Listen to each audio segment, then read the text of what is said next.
It's 37 CE, the Roman Senate, the most powerful governing body in the known world, is in session. Senators in white togas debate the fate of provinces, the movement of legions, the distribution of grain to millions. Then the doors open. A horse walks in. An actual horse, wearing a collar of precious gems, attended by servants, given a seat among the senators of Rome. His name is Incitatus, and according to the Emperor Caligula, he's about to become consul, one of the two highest-ranking officials in the entire Roman Empire.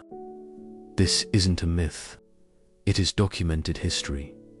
For 4 years, Rome was ruled by a man so deranged, so utterly divorced from reality, that ancient historians struggled to describe him.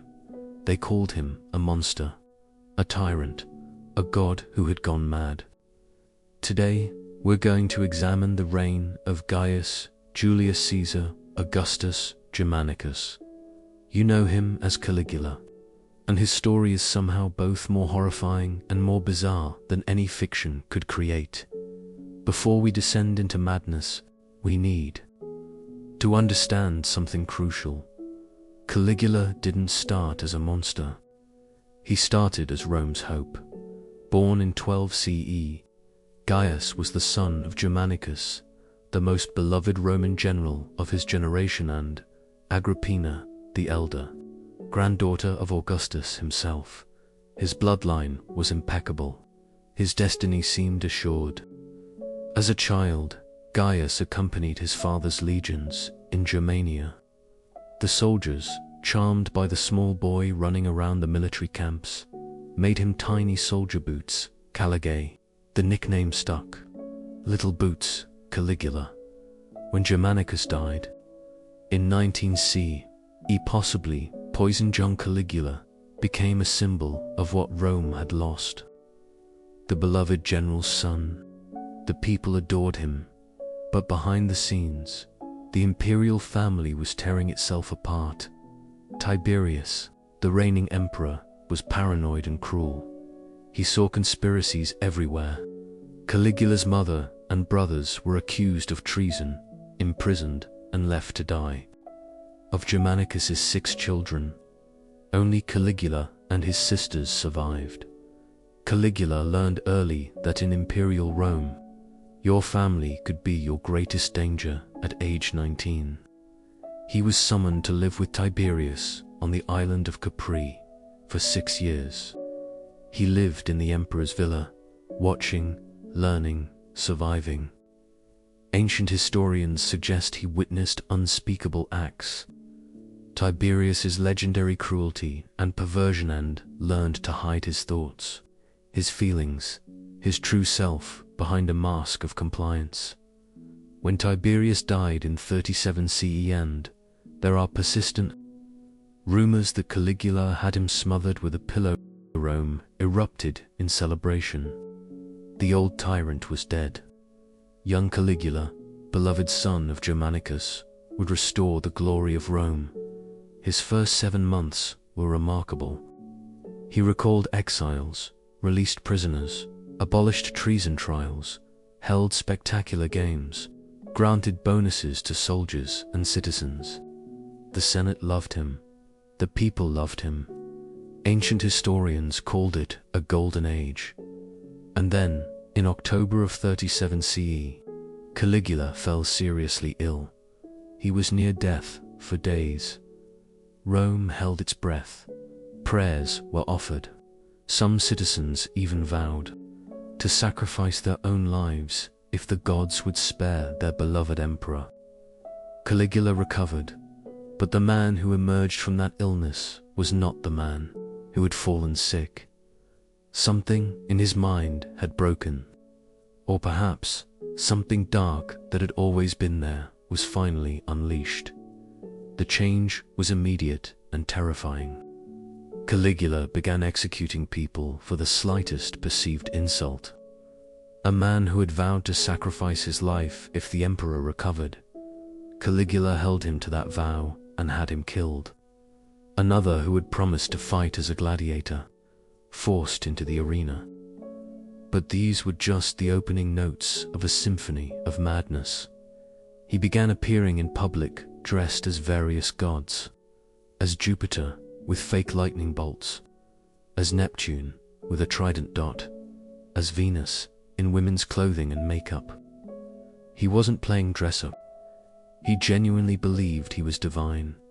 He had conversations with statues of gods, loud, angry arguments in empty temples. He would threaten Jupiter, mocking the god's lack of power.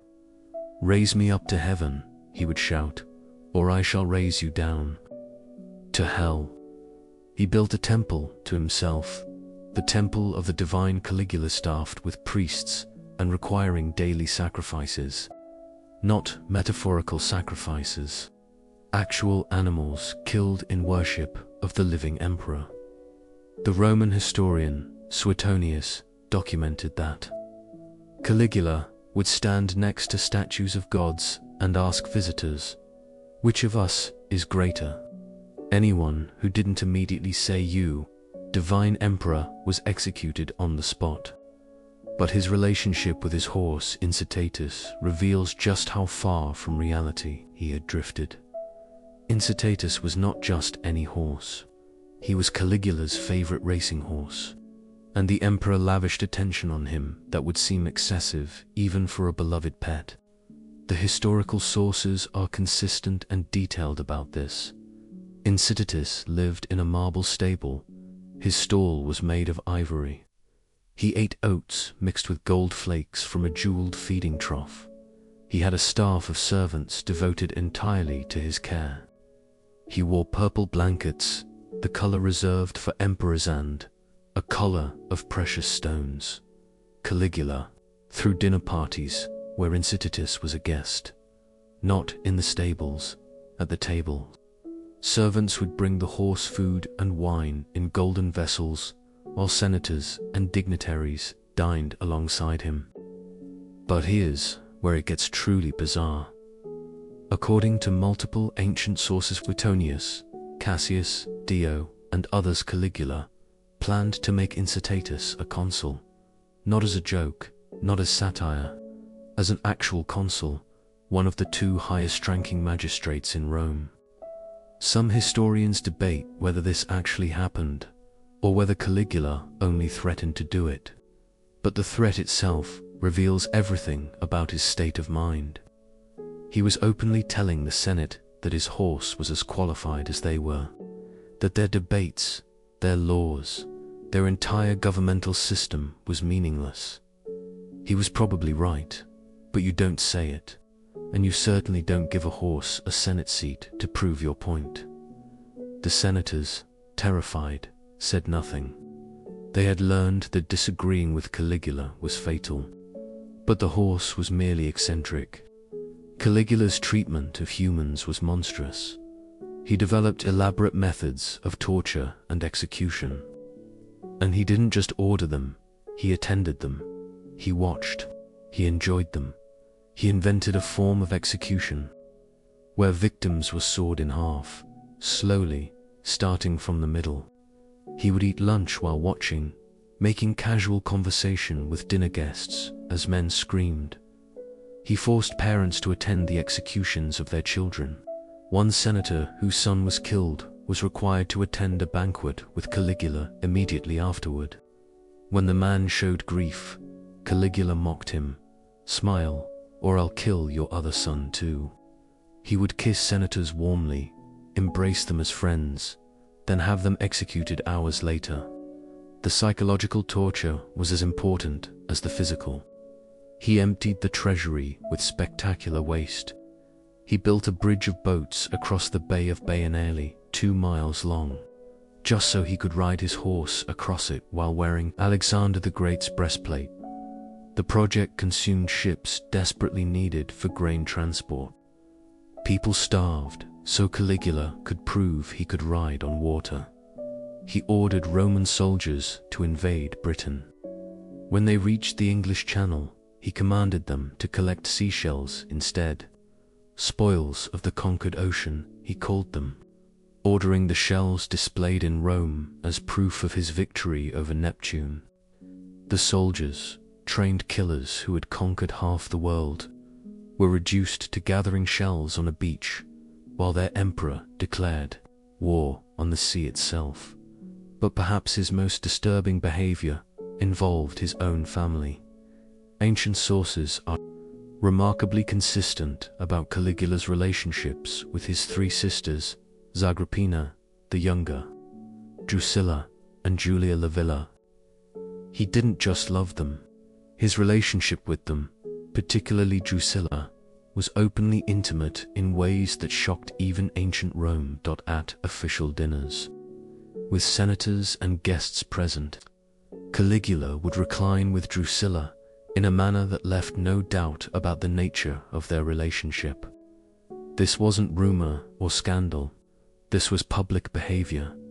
Roman society accepted many things: slavery, gladiatorial death, imperial autocracy, but open, intimate relationships between siblings violated fundamental Roman values. Yet no one dared object. When Drusilla died in 38 CE, Caligula's grief was extreme. He declared her a goddess. He made it a capital crime to laugh, bathe, or dine with family during the mourning period. He wandered the palace at night, calling her name, weeping. But his grief soon transformed into rage at his other sisters. He accused Agrippina and Livilla of conspiracy and exiled them to remote islands. He auctioned off their possessions personally, haggling with buyers to drive up prices. He would later recall Agrippina from exile, but not out of forgiveness. He enjoyed having her near so he could torment her with the knowledge that he could destroy her at any moment. As time went on, Caligula's grasp on reality became increasingly tenuous. He declared war on Neptune, god of the sea. He ordered soldiers to march to the beach and stab the waves with their swords. For hours, officers who questioned the order were executed. He had the heads removed from statues of gods throughout Rome and replaced with sculpted versions of his own head. Zeus, Apollo, Mercury all now bore Caligula's features. He claimed to have conversations with the moon. He would stand on the roof of the palace at night, gesturing and speaking to Luna, asking her to join him in his bed.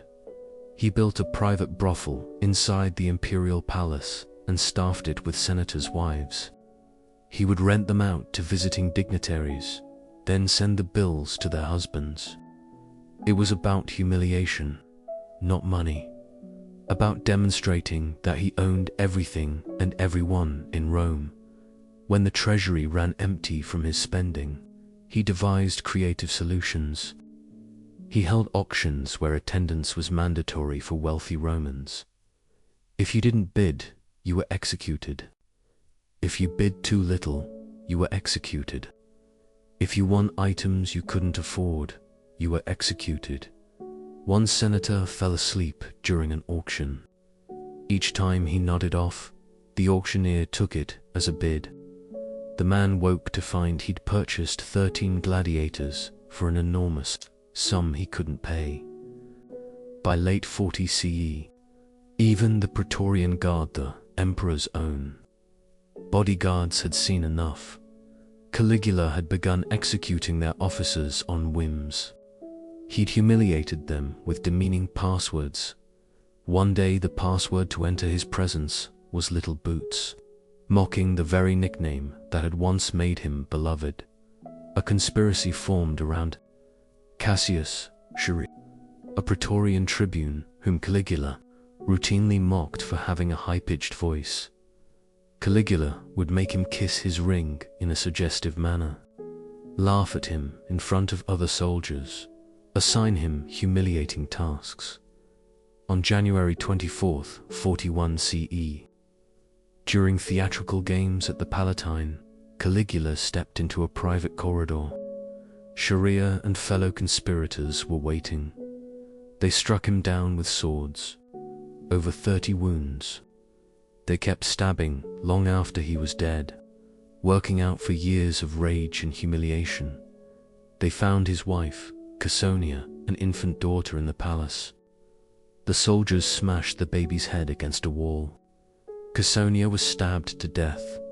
The line of Caligula ended in blood, just as he had ended so many other lives. He was 28 years old. He had ruled for 3 years, 10 months, and 8 days. So here's the question that historians have debated for 2,000 years. Was Caligula actually insane? Or was something else going on? Some modern historians argue that the sources Suetonius and Cassius Dio, writing decades after his death, exaggerated his madness, that he was a tyrant, yes, but not literally insane. That stories like the horse senator were metaphors or jokes taken literally by later writers. But here's the problem with that theory. The sources are too consistent, too detailed, too specific. Suetonius interviewed people who had lived through Caligula's reign. He had access to palace records, to eyewitness accounts. The story of Incitatus appears in multiple independent sources with corroborating details, and the timeline makes sense. The dramatic personality change after his illness in October 37 CE suggests genuine brain damage, encephalitis perhaps, or a stroke, something physical that altered his brain structure. Other historians point to his childhood trauma, watching his family destroyed by Tiberius, learning that survival meant hiding every genuine emotion, then suddenly having absolute power with no one to tell him. No, it's a recipe for catastrophic behavior. Or perhaps it was both. Brain damage plus trauma plus unlimited power equals the monster. Rome got. What we know for certain is this: